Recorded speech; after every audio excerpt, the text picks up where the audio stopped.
Good morning दोस्तों। भारत के भूगोल में अभी हम लोग पढ़ रहे हैं भारत की नदियाँ, और भारत की नदियाँ में आज हम लोग पढ़ेंगे प्रायद्वीपीय भारत की नदियाँ।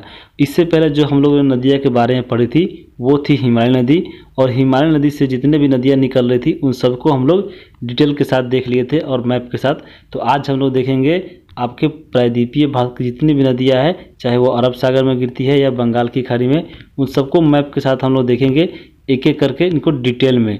तो आप वीडियो के लास्ट तक बने रहिए। अगर आप किसी भी एग्ज़ाम की तैयारी कर रहे हैं तो आपका क्वेश्चन इस वीडियो से बाहर नहीं पूछेगा। तो आइए हम लोग वीडियो को शुरू करते हैं। सबसे पहले हम लोग इसको दो भागों में बांट कर पढ़ेंगे। प्रायद्वीपीय भारत की नदियाँ को सबसे पहले एक भाग बांटेंगे अरब सागर में गिरने वाली, और दूसरी तरफ बांटेंगे बंगाल की खाड़ी में गिरने वाली। तो ये भारत का मैप है, आप एक बार देखिए कहाँ पे है बंगाल की खाड़ी और कहाँ पे है अरब सागर। तो यहाँ पे एक बंगाल की खाड़ी है और यहाँ पे अरब सागर है। याद नहीं होता है, कन्फ्यूजन हो जाता है। तो यहाँ पे आपको मालूम होना चाहिए कि इधर पश्चिम बंगाल है, तो बंगाल से बंगाल की खाड़ी इधर रहेगी, और ये इधर है अरब, तो अरब सागर। तो अब हम यहाँ पे देख लेते हैं एक बार मैप पे, इसके बाद इसको डिटेल से हम लोग जानेंगे। तो यहाँ पे देखिए ये है अरब सागर में गिरने वाली नदियाँ, और ये है बंगाल की खाड़ी में। तो अरब सागर में गिरने वाली नदियाँ को हम लोग एक बार देख लेते हैं मैप पे। ये लूनी नदी, तो लूनी नदी मैप में यहाँ पे है, ये है लूनी नदी। उसके बाद ये है साबरमती नदी। उसके बाद ये है आपके माही नदी। उसके बाद बात की जाए माही नदी के बाद ये है नर्मदा नदी, और ये ताप्ती नदी है। उसके बाद यहाँ पे बात की जाए मांडवी और जुआरी, यहाँ पे दो नदियाँ हैं जो गोवा की है। यहाँ पे इसका क्रम भी पूछा जाता है एग्जाम में, तो आप लोग क्रम को रटने से नहीं होगा, आप एक खुद मैप बनाइए और मैप पे ड्रॉ कीजिए, आपको खुद ब खुद याद हो जाएगा। उसके बाद यहाँ पे कर्नाटक में एक नदी निकलती है शरावती नदी। यहाँ पे दो नदियाँ, तीन नदियाँ जो है यहाँ पे केरल से निकलती है, एक तमिलनाडु से। तो ये भरतपुजा, पेरियार और पुम्बा है। तो इसको भी हम लोग डिटेल में आगे जानेंगे। यहाँ पे आगे की नदियाँ जो बंगाल की खाड़ी में है, ये सारी नदियाँ बंगाल की खाड़ी है। तो पहले हम अरब सागर को जितनी भी नदियाँ है उसको आगे चलते हैं डिटेल के साथ देखेंगे, फिर हम बात करेंगे बंगाल की खाड़ी में गिरने वाली नदियाँ को। तो यहाँ पे देखिए इन दोनों नदियाँ हैं, जहाँ पे ये आपको खुद एक बार पढ़ लीजिए, आगे ही आपको हम डिटेल से पढ़ाएंगे। सबसे पहले प्रायद्वीपीय भारत की नदियों की लंबाई का क्रम भी पूछा जाता है कि कौन सी नदियाँ कितनी बड़ी है। तो यहाँ पे आप लोग याद रखना चाहिए कि प्रायद्वीपीय भारत की सबसे जो लंबी नदी है वो गोदावरी है, फिर उसके बाद कृष्णा नदी आती है, फिर नर्मदा, और फिर महानदी और ताप्ती। तो ये आपके क्रम याद रखिए। अब अरब सागर में कौन कौन सी नदियाँ गिरती है आप लोग एक बार यहाँ पे मैप में देखिए। तो सबसे पहले यहाँ पे आप देखिए, ये आपको भारत का जो मैप है, इसमें जहाँ से कौन सी नदियाँ कहाँ से निकल रही है आपको पूरी राज्यभर दिखाई दे रही होगी। तो सबसे पहले ये लूनी नदी है, ये देखिए आपके यहाँ पे राजस्थान से निकल रही है। राजस्थान में यहाँ पे जो सबको ये पर्वत श्रेणी दिखाई दे रहा है, ये है अरावली श्रेणी, और अरावली श्रेणी के ये कहाँ से निकलती है, तो ये आपको नाग पहाड़ है अजमेर ज़िले में, ये वहाँ से निकलती है। आगे हम इसके बारे में डिटेल में जानेंगे। उसके बाद यहाँ पे एक साबरमती नदी है जो राजस्थान से उदयपुर ज़िले से निकलती है, और ये आके आपके राजस्थान में खंबात की यहाँ पे जो खाड़ी है वहाँ पे गिर जाती है। उसके बाद नर्मदा नदी यहाँ से निकलती है, फिर ताप्ती नदी है। तो नर्मदा नदी के बारे में हम लोग ट्रिक से भी पढ़े थे पिछले वीडियो में, जब गंगा की जब हम लोग सहायक नदियाँ पढ़े थे सोन। तो यहाँ पे देख लीजिए कि नर्मदा नदी कहाँ से निकलती है। तो यह विंध्याचल पर्वत श्रेणी, और यह है सतपुरा पर्वत श्रेणी, और इसी के बीच में एक नदी निकलती है जिसका नाम है नर्मदा, और जाके खंबात की खाड़ी में होते हुए अरब सागर में मिलती है। तो ये निकलती कहाँ से, यहाँ पे एक पठार है जिसका क्या नाम है मैकाल पठार, और ये मध्य प्रदेश छत्तीसगढ़ के बॉर्डर पे है। यहाँ से तीन नदियाँ निकलती है, याद रखना है। एक है सोन नदी जो गंगा नदी मिलती है आगे, दूसरी नर्मदा नदी, और तीसरी यहाँ पे महानदी है। तो इसको याद कैसे रहेगा कि हाँ यहाँ से तीन नदियाँ निकलती है, कौन कौन सी निकलती है। तो एक ट्रिक है और हमेशा के लिए आपको याद हो जाएगा। ट्रिक क्या है, सोनम मैं छत्तीसगढ़ हूँ। आपको बस केवल इतना है सोनम मैं छत्तीसगढ़ हूँ, इतना से आपको याद रखना हो जाएगा। जैसे यहाँ पे मैकाल पठार था और यहाँ से तीन नदियाँ कौन कौन सी निकल रही थी, सोनम याद रखना है, सो से याद रखेंगे हम लोग। सोन कहाँ निकल रहा था, तो आगे ये निकल रहा था और जाकर गंगा में मिल रहा था। फिर हम लोग नम, सोनम न से याद रखेंगे नर्मदा, ये जाके नर्मदा नदी इधर आके मिल रही थी अरब सागर में। फिर सोनम म से याद रखेंगे महानदी जो ये उड़ीसा में बहती हुई इधर बंगाल की खाड़ी में मिल रही थी। और मैं से याद रखेंगे मैकाल पठार, मैकाल पठार यहाँ पे है, और ये मैकाल पठार छत्तीसगढ़ में। तो सोनम मैं छत्तीसगढ़ में हूँ, याद हो गया होगा आपको ये ट्रिक से। तो ये आपको ट्रिक कैसा लगा वीडियो में कमेंट करके ज़रूर बताइए। उसके बाद आगे की नदी की बात की जाए तो आगे है एक है ताप्ती नदी। ताप्ती नदी की बात की तो सब ये भी आपको कहाँ से निकलती है, तो ये मध्य प्रदेश के जो पर्वत श्रेणी यहाँ पे है सतपुरा, वहीं से निकलती है आपके ताप्ती नदी और ये फिर आती है कहाँ पे, महाराष्ट्र में। महाराष्ट्र में फिर आने के बाद ये फिर गुजरात होते हुए अरब सागर में मिलती है। उसके बाद एक नदी है महाराष्ट्र की और मीठी नदी, इसके बारे में भी आगे हम लोग जानेंगे। और एक दो नदियाँ यहाँ पे गोवा के पड़ेंगे जो कर्नाटक से निकल रही है, एक मांडवी और एक जुआरी। उसके बाद कर्नाटक की एक और नदी है शरावती, इसके बारे में आगे हम पढ़ेंगे। और यहाँ पे केरल और तमिलनाडु की 3 नदियों को हम लोग जानेंगे, भरतपुझा, पेरियार और पुम्बा। तो एक एक करके चलिए हम नदी के बारे में डिटेल से जानते हैं। तो सबसे पहले अरब सागर में गिरने वाली नदियों की बात की जाए तो यहाँ पे सबसे पहली नदी है लूनी। लूनी नदी को आप लोग मैप पे देखिए। लूनी नदी की बात की जाए तो ये राजस्थान से यहाँ पे निकलती है, अरावली पर्वत श्रेणी के। कहाँ से, तो नाग पहाड़ से। तो पूछ सकता है एग्जाम में ये कहाँ से निकलती है, तो राजस्थान के एक जिला है अजमेर, वहाँ पे एक पर्वत श्रेणी है अरावली और उसी के एक चोटी है कौन सी, नाग पहाड़ी, वहाँ से निकलती है लूनी नदी। और ये राजस्थान में बहती हुई फिर आती है गुजरात में और गुजरात के कच्छ के रण में ये विलीन हो जाती है। तो ये इसका संगम कभी नहीं होता है, किसी नदी में नहीं होता है इसका संगम। यह भारत की एकमात्र अंतर्वाही नदी है, यानी अंदर ही बहती है और ये अंदर ही खत्म हो जाती है। तो याद रखिएगा एकमात्र है। और इसके बाद हम आगे बात करें अगली नदी की, तो अगले इसके सहायक नदियों के बारे में बात कर लेते हैं लूनी नदी की। तो लूनी अनेक सहायक नदियाँ है, जैसे यहाँ पे सुरसती है, जोजरी है, मिठरी है और सागी है। इसमें सुरसती की बात की जाए तो ये इसका उद्गम पुष्कर झील से होता है जो राजस्थान में ही है। उसके बाद इस नदी को अन्य नामों से जाना जाता था, जैसे रेगिस्तान की गंगा, क्योंकि ये राजस्थान के रेगिस्तान में बह रही है। फिर और इसको बोला जाता है पश्चिमी राजस्थानी गंगा, क्योंकि यहाँ पे ये राजस्थान है तो इसका ये पश्चिमी हिस्सा है, ये पश्चिम में बहती है तो इसको पश्चिम राजस्थान की गंगा ही बोला जाता है। और यहाँ से इसको आधी खारी और आधी मीठी भी बोला जाता है, जैसे क्योंकि यहाँ पे ये नदी जैसे निकल रही थी, कहाँ से, ये यहाँ से अजमेर से, तो यहाँ से बलोत्रा तक एक जगह है, बलोत्रा तक के बीच में जब ये बहती है तो इसका पानी मीठा है। फिर इसके आगे जब ये बहता है तो इसका पानी खरा हो जाता है, इसलिए इसको बोला जाता है आधी मीठी और आधी खारी नदी। इस नदी का पानी जैसे हम यहाँ पे अजमेर से बलोत्रा तक मीठा है, फिर उसके बाद ये खरा हो जाता है और कच्छ रण में समा जाती है। उसके बाद हम अगली नदी के बारे में देखेंगे। अगली नदी कौन है, और अगली नदी है माही नदी। तो माही नदी को भी आप लोग एक बार मैप पे देख लीजिए। माही नदी को भी अन्य उपनामों से जाना, जैसे आदिवासियों की गंगा, बागर की गंगा, काठल की गंगा। तो हम लोग आगे बताएंगे कि ये क्यों इसको बोला जाता है। तो यहाँ पे माही नदी को मैप पे देखिए, ये है माही नदी। माही नदी की बात की तो ये यहाँ से कहाँ से निकलती है, तो ये विंध्य पर्वत श्रेणी है मध्य प्रदेश में, वहाँ के बगल में यहाँ से निकलती है और ये थोड़ा सा हिस्सा अपना शेयर करती है राजस्थान के पास भी। और ये फिर आती है मध्य प्रदेश होते हुए, फिर ये गुजरात होते हुए जाके खंबात की खाड़ी में मिलती है। तो माही नदी के बारे में चलते हैं हम डिटेल से जानने। तो माही नदी के बारे में सबसे पहले इसको उद्गम की बात की जाए तो उद्गम पहले कहाँ से होता है, तो इसका उद्गम होता है विंध्याचल पर्वत श्रेणी, थार जिला मध्य प्रदेश से, और ये खंबात की खाड़ी में जाके गुजरात में मिल जाती है, यानी संगम बनाती है। और यह भारत की एकमात्र ऐसी नदी है जो कर्क रेखा को 2 बार काटती है। जैसे ये कर्क रेखा भारत से गुजरती है तो यहाँ पे इसको 2 बार काटने के बाद ये फिर जाके खंबात की खाड़ी में मिलती है। तो यहाँ पे 3 रेखा जो है महत्वपूर्ण है जिसको काटती है नदियाँ सब, तो उसको हम लोग ट्रिक से याद कर लेते हैं एक बार में कि यहाँ पे करना उचित रहेगा। जैसे 3 कौन कौन सी है, तो कर्क रेखा है, एक है आपके मकर रेखा और एक विषुवत रेखा। तो इन तीनों को कौन कौन सी नदियाँ काटती है एक बार हम लोग चलिए ट्रिक से जान लेते हैं। तो ट्रिक हम लोग क्या रहेगा, ट्रिक अब रहेगा माल कम बिका साहब। तो कोई आदमी है, कोई बेच रहा है तो कह रहा है माल कम बिका है, तो ये आप बस इतना याद रखना है, माल कम बिका। माल कम बिका से देखिए कैसे हम लोग याद रख सकते हैं, सभी जितने भी रेखाएं हैं महत्वपूर्ण उनके बीच में कौन कौन सी नदियाँ काटती है।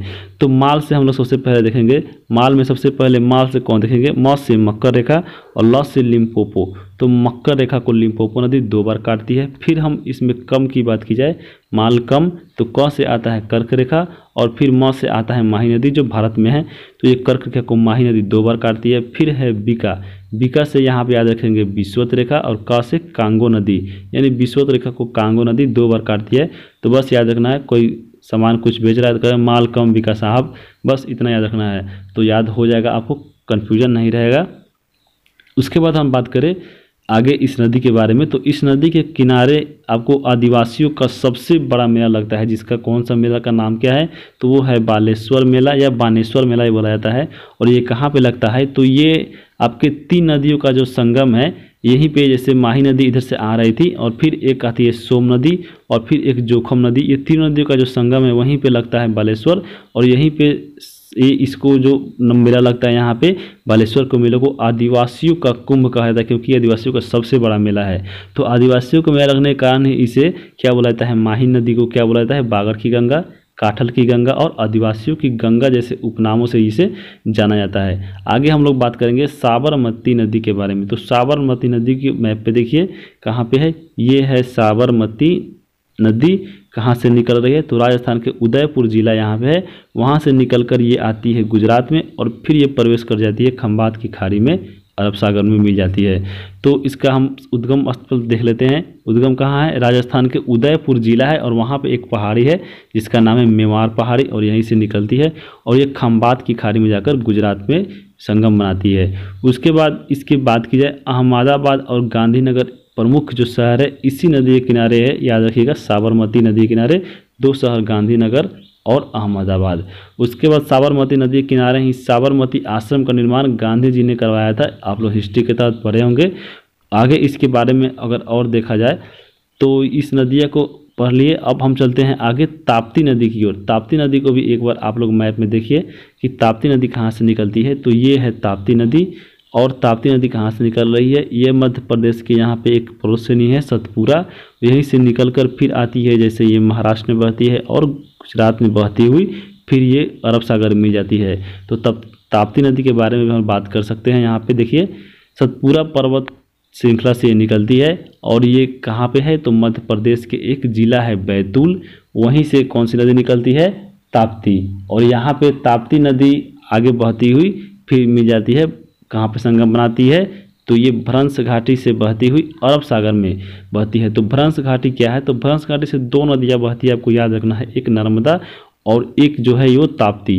ये अपवाद में आते हैं, बाकी जितनी भी नदियाँ हैं वो आपके बंगाल की तरफ जाती है, क्योंकि उसके पश्चिमी जो घाट है वहाँ पे पश्चिमी घाट के नदियाँ आपको बंगाल की खाड़ी में ही जाके मिलती है। आगे हम इसके बारे में चर्चा करेंगे। तो अरब सागर में गिरने वाली ये एक एस्चुरी बनाती है। तो यहाँ पे एस्चुरी और एक होता है डेल्टा। तो क्या होता है, जैसे यहाँ पे आप लोग समझिए, जैसे यहाँ पे एक शिखर, यहाँ पे पर्वत श्रेणी है जिसका नाम क्या है, पश्चिमी घाट। पश्चिमी घाट या इसी को सह्याद्री भी बोला जाता है। तो पश्चिमी घाट यहाँ पे है और यहाँ से नदियाँ, सारी जो नदियाँ है ये आपके पूरब की ओर ही बहती है और जो बंगाल की खाड़ी में गिरती है और ये बहुत लंबी दूरी तय करती है। और बाकी की जो छोटी छोटी नदियाँ हैं, अगर बात की इसके पश्चिमी ढाल से जो निकलती है, जैसे यहाँ पे शरावती, मांडवी है, मीठी नदी है, इसकी दूरी कम होती है और यहाँ पे जैसे ही निकलती है तो ये तेज़ी से बहती है और तेज़ी से बहने के कारण इसमें जितने भी अवक्षेप होते हैं ये सभी जाकर तेज़ी से बहती हुई बंगाल यहाँ पे अरब सागर में मिलती है। तो इनके साथ जितने भी गाद जो जमा होता है यहाँ पे तेज पानी होने के कारण यहाँ पे ये जमा नहीं कर पाता है, तो ये आपके जाके नदी में गिर जाती है, तो ये एस्चुरी का निर्माण करती है। जबकि बंगाल की खाड़ी में गिरने वाली जो नदियाँ होती है ये सब बहुत दूरी से आती है और दूर से आने के बाद यहाँ पे अपने जितने भी मलबे लाते हैं ये आपके यहीं पे जमा कर देते हैं। तो जमा करते जाते हैं, तो इसी को डेल्टा बोला जाता है। तो डेल्टा का निर्माण कौन करता है, तो ये बंगाल की खाड़ी में जो गिरने वाली नदियाँ होती है ये सभी आपके डेल्टा का निर्माण करती है। जबकि याद रखिएगा अरब सागर में जितने भी नदियाँ गिरती है वो एस्चुरी का निर्माण करती है। तो ये एस्चुरी का निर्माण कौन करती है, नर्मदा नदी और कौन, ताप्ती नदी। इसके जितने भी नदियाँ गिरती है अरब सागर में ये सभी के सभी क्या करती है, आपको एस्चुरी ही बनाती है। बंगाल, यहाँ पे बंगाल की खाड़ी में गिरती है जो डेल्टा बनाती है। और यहाँ पे एक और आ रहा था भ्रंश घाटी। तो यहाँ पे जो जैसे ये पर्वत श्रेणी है, विंध्याचल पर्वत श्रेणी और सतपुरा, इसके बीच में भ्रंश घाटी है। जैसे नीचे जो प्लेट होता है, प्लेट जो खिसकने के बाद, प्लेट टेक्टोनिक के खिसकने की वजह से इसमें जो ढाल बन गया है ये इधर का ढाल बन गया है। तो यहाँ पे ढाल जैसे बहता है, जैसे ये पर्वत है या प्लेट है तो इसके बीच में ये यहाँ पे ढाल बन गया है जैसे ऐसे, और यहाँ से नदियाँ आ रही है यहाँ पे और इसी में आगे बहती है। तो ये अपवाद में आते हैं कि कौन दो नदियाँ जो है वो आपके पश्चिम की ओर बहती है, तो नर्मदा और ताप्ती। तो याद रखना है। उसके बाद हम चलते हैं आगे, इसमें आगे है मीठी नदी। तो मीठी नदी देखिए कहाँ पे है, मीठी नदी है महाराष्ट्र से निकलती है। कहाँ से, तो महाराष्ट्र में है एक झील जिसका नाम है विहार झील, और विहार झील से ही निकलती है मीठी नदी। और यहाँ पे जहाँ पे ये संगम बनाती है उसका नाम है माहिम की खाड़ी, और माहिम के खाड़ी के पास ये अरब सागर में मिल जाती है, ये महाराष्ट्र में है। उसके बाद हम बात करेंगे नर्मदा नदी के बारे में। तो नर्मदा नदी हम लोग अभी ट्रिक से देखे हैं, नर्मदा कौन सा ट्रिक था, सोनम मैं छत्तीसगढ़ में हूँ, मैं कालपहाड़ से निकल रहा था अमरकंटक चोटी से। तो एक बार आप मैप पे देखिए नर्मदा नदी को। नर्मदा नदी के बारे में बात की जाए तो ये आपके ये नर्मदा नदी है, कहाँ से निकल रही है, तो मैं काल पठार से। ठीक क्या था, सोनम, सो इधर था, नम था इधर, और म, सोनम हो गया। सोनम मैं से याद रखेंगे, मैं काल पठार से निकलता है यहाँ पे, सोनम मैं छत्तीसगढ़ यानी छत्तीसगढ़ से निकलता है। तो क्या पर सबसे पहले इसको उद्गम की बात की जाए तो ये अमरकंटक की चोटी है मैकाल पठार, और कहाँ पे छत्तीसगढ़ में, यहाँ से इसका उद्गम होता है। और फिर सतपुरा और विंध्याचल श्रेणियों के बीच भ्रंश घाटी से बहती हुई भरौच के निकट अरब सागर में मिल जाती है। तो ये आपके विंध्याचल पर्वत श्रेणी ये है ऊपर वाला, और नीचे कौन है, सतपुरा पर्वत श्रेणी। इसी के बीच में भ्रंश घाटी से बहती हुई ये नदी आके गिर रही है कहाँ, भरौच यहाँ पे है, भरौच के निकट ये अरब सागर में मिलता है। और इसकी एक प्रमुख सहायक नदी है, इसके बारे में बात की जाए तो ये ओरिसन इसका नाम है, ये एक बहुत इसके प्रमुख सहायक नदी है। उसके बारे में अगर बात की जाए नर्मदा नदी के बारे में, तो नर्मदा नदी अरब सागर में गिरने से पहले ये एस्चुरी का निर्माण करती है, जैसे हम लोगों ने बताया था। फिर अरब सागर में गिरने वाली प्रायद्वीपीय भारत की सबसे बड़ी नदी है। अरब सागर में अगर बात की जाए, अरब सागर में जितने भी नदियाँ गिरती है केवल भारत की, तो ये प्रायद्वीपीय भारत की नदियाँ सबसे बड़ी आती है। इस नदी पे एक बांध है जो बहुत फेमस है, वो है सरदार सरोवर बांध। और गोदावरी कृष्णा के बाद यह प्रायद्वीपीय भारत की तीसरी सबसे बड़ी नदी है। तो याद रखना है, प्रायद्वीपीय नदी में पूरी अगर बात की जाए बंगाल की खाड़ी में गिरने वाली और अरब के सागर में गिरने वाली, तो इन दोनों नदियों की सबसे बड़ी नदी में तो इसका तीसरा क्रम है किसका, नर्मदा का। पहला स्थान किसका है, गोदावरी का, और दूसरा कृष्णा का है। तो इसके बाद तीसरे स्थान पर आता है नर्मदा नदी। और इसके बारे में बात की जाए और तो जबलपुर है मध्य प्रदेश में, और वहीं पे एक जगह है भेड़ाघाट जहाँ पे यह एक नदी जलप्रपात भी बनाता है जिसका नाम है धुआंधार जलप्रपात। याद रखिएगा नर्मदा नदी पे है। उसके बाद हम आगे चलते हैं। आगे जैसे यहाँ पे ट्रिक यही था महानदी के बारे में, सोनम मैं छत्तीसगढ़ में हूँ। जैसे यहाँ पे कौन था, ये मैकाल पठार है, और मैकाल पठार से 3 नदियाँ निकल रही थी, सोन, आपके नर्मदा और माही नदी। तो यही है सोनम, सोनम मैं से मैकाल, यहाँ पे मैकाल पठार है, और छत्तीसगढ़ यानी सोनम मैं छत्तीसगढ़ से निकल रही है, तो सोनम मैं छत्तीसगढ़ में हूँ। आगे चलते हैं, आगे इसके बात करेंगे जुआरी नदी। जुआरी और मांडवी दोनों एक साथ पढ़ेंगे। ये दोनों नदियाँ कहाँ की है, ये गोवा में बहती है। और पहले जुआरी की बात की है तो जुआरी कहाँ से, तो ये पश्चिमी घाट से एक हिमनद है जिसका नाम है हेमत बासर्म, वहीं से निकलती है और फिर अरब सागर में ये इसका विलीन हो जाती है। यह गोवा राज्य में बहने वाली सबसे लंबी नदी है, कौन सी, तो जुआरी नदी, इसको याद रखिएगा। उसके बाद हम बात करें आगे मांडवी नदी के बारे में। तो मांडवी नदी बहुत इंपॉर्टेंट है गोवा के लिए। इसको गोवा राज्य की जीवन रेखा भी बोला जाता है आपको मांडवी को, और इसको एक अन्य नाम है महादाई भी बोला जाता है। तो महादाई एवं गोवा की जीवन रेखा कौन है, मांडवी नदी है। कहाँ से निकलती है, तो ये पश्चिमी घाट के बेलगाम जिला है, कहाँ पे है, वो है कर्नाटक में। कर्नाटक से ये नदी निकलती है मांडवी, और फिर जाके अरब सागर में मिलती है गोवा में बहती हुई। फिर मांडवी नदी को महादाई भी कहा जाता है, और इसे जीवन रेखा बोला जाता है किसकी, गोवा की। मांडवी नदी पर एक ये जलप्रपात है जिसका नाम है दूध सागर जलप्रपात, और एक और है जिसका नाम है वज्रपोहा जलप्रपात। तो मैप पे देखिए मांडवी नदी कहाँ पे है, निकलती है, और फिर ये कहाँ से कहाँ के बीच बहती है। तो यहाँ पे देखिए मांडवी, यही है मांडवी, और एक है जुआरी। उसके बाद ये आगे चलते हैं अन्य नदी क्या है, शरावती नदी यहाँ पे है। ये कहाँ से निकलती है, ये कर्नाटक से निकलती है और अरब सागर में मिलती है। तो शरावती नदी के बारे में भी हम लोग जान लेते हैं। तो ये शरावती नदी कहाँ से निकलती है, तो शरावती नदी कर्नाटक से निकलती है। कर्नाटक के किस जिले से, तो शिमोगा जिला है, और यहीं से निकलती है शरावती नदी। और इसी नदी पे सबसे ऊंचा जो बांध है कौन सा है, वो है जलप्रपात, ये है जोग और गरसुप्पा जलप्रपात। इसी नदी पे बनाया गया है जो भारत का सबसे ऊंचा जलप्रपात है। तो याद रखिएगा, एक बार मैप में देख लीजिए कहाँ पे है शरावती नदी, तो ये शरावती नदी है। उसके बाद हम याद करेंगे भरतपुजा नदी। भरतपुजा नदी कहाँ से निकलती है, तो ये है भरतपुजा नदी, ये कहाँ से निकलती है, तो तमिलनाडु से निकलती है।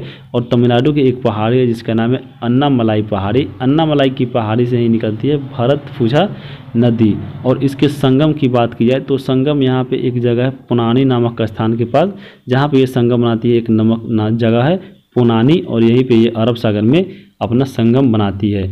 आगे चलते हैं, आगे है पेरियार नदी। पेरियार नदी को आप एक मैप पे देखिए, ये है पेरियार, उसके बाद पुम्बा नदी है। तो पेरियार नदी की बात की ये कहाँ से निकलती है, तो ये तमिलनाडु के शिवगिरी पहाड़ी है, वहाँ से निकलती है पेरियार नदी और ये अरब सागर में मिलती है। इस नदी के किनारे की बात की है तो ये नदी किनारे ही एक झील है जिसका नाम है बेम्बाद झील, बहुत फेमस है। तो याद रखिएगा बेम्बनाद झील कहाँ पे है, ये किस नदी के किनारे है, तो पेरियार नदी के किनारे केरल में है। इस नदी को केरल की जीवनदायिनी नदी बोला जाता है, किसको, पेरियार नदी को, तो याद रखिएगा।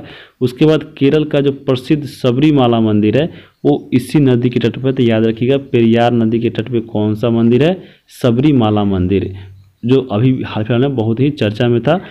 उसके बाद हम आगे इसमें करेंगे पुम्बा नदी को कवर। पुम्बा नदी कहाँ से निकलती है, तो ये पुम्बा नदी भी निकलती है कहाँ से, केरल से। और इस कहाँ से, किस पहाड़ी से निकलती है, तो एक पहाड़ी है पुलाची मलाई पहाड़ी, यहीं से निकलती है और ये अरब सागर में जाके मिल जाती है। तो यहाँ पे हम लोग अरब सागर में गिरने वाली सभी महत्वपूर्ण नदियों को देख लिया है। अब आपका काम है एक बार मैप बनाइए खुद से, और मैप बनाने के बाद यहाँ पे फिर ये एक ऐसे एक ड्रॉ करिए फिगर नदियों के बारे में, आपको खुद ब खुद ये सारा याद हो जाएगा। और इसको क्रम से भी पूछा जाए तो क्रम भी याद रखिएगा। तो यहीं पे हम लोग वीडियो ख़त्म करते हैं। अगर आप इसका PDF चाहते हैं तो जाकर टेलीग्राम ज्वाइन कर लीजिए। टेलीग्राम चैनल का नाम यहाँ पे आपको सर्च करना पड़ेगा स्टूडेंट जेलखाना, और वहाँ से सर्च करके ज्वाइन करके PDF वहाँ से प्राप्त कर सकते हैं। और इसके बाद जो नेक्स्ट क्लास आने वाले हैं प्रायद्वीपीय भारत की नदियाँ ही हैं, जो बंगाल की खाड़ी में गिरने वाली नदियाँ हैं, उन सबको जानेंगे डिटेल में। तो वीडियो कैसे लगा कमेंट करके जरूर बताइए, और चैनल पर नए हैं तो सब्सक्राइब कर लीजिए। धन्यवाद।